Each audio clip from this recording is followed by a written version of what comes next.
8 নম্বর ওয়ার্ডে প্রত্যেক বাড়িতে যেন আমরা মিষ্টি মুখ করাতে পারি। মানুষের মধ্যে যেন মিষ্টি সম্পর্ক তৈরি হয়। আমরা আশা রাখি যে সবকিছু মনের ইচ্ছা পূরণ হবে। রাজ্যের নতুন মুখ্যমন্ত্রী হিসেবে শপথ নেবেন শুভেন্দু অধিকারী।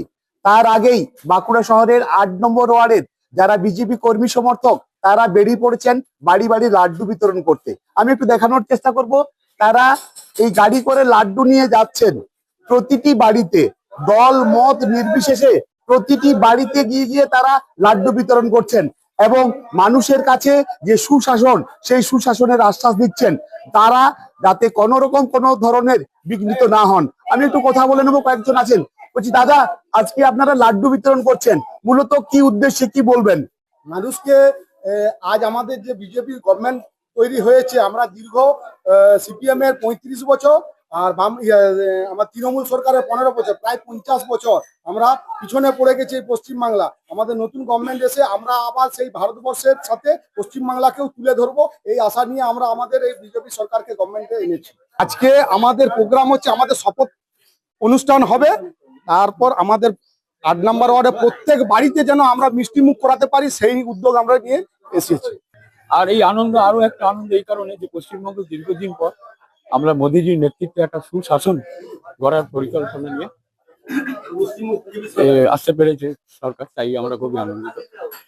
আমরা এই মিষ্টি দিয়ে এই বার্তা দিতে চাই যে চারিদিকে যে ভয়ের বাতাবরণ, ঘৃণার বাতাবরণ, এই মিষ্টি মুখ করে সেই বাতাবরণটা যেন চেঞ্জ হয়, মানুষের মধ্যে যেন মিষ্টি সম্পর্ক তৈরি হয়। মহিলার কাছে যাব, বলছি প্রাক্তন মুখ্যমন্ত্রী তিনি বলছিলেন যে রাত্রি 8টার পর বেরোনো যাবে না, কি বলবেন?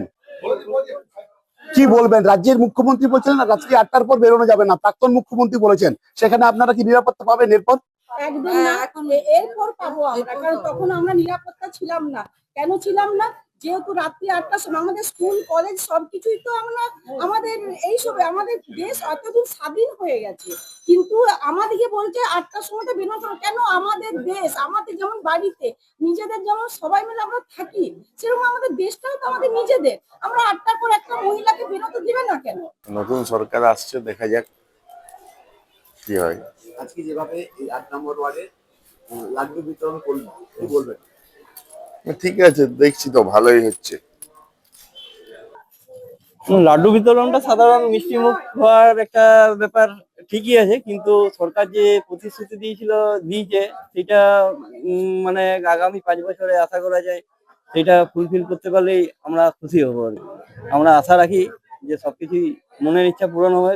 অর্থাৎ বুঝতে পারা যাচ্ছে যে বিজেপি কর্মীরা তারা আজ আনন্দিত, তাদের নিরাপত্তা সুনিশ্চিত হবে, মহিলাদের নিরাপত্তা সুনিশ্চিত হবে, তাই এই বাড়ি বাড়ি লাড্ডু অর্থাৎ মিষ্টি বিতরণের মাধ্যম দিয়ে তারা এই বার্তা দিতে চাইছেন।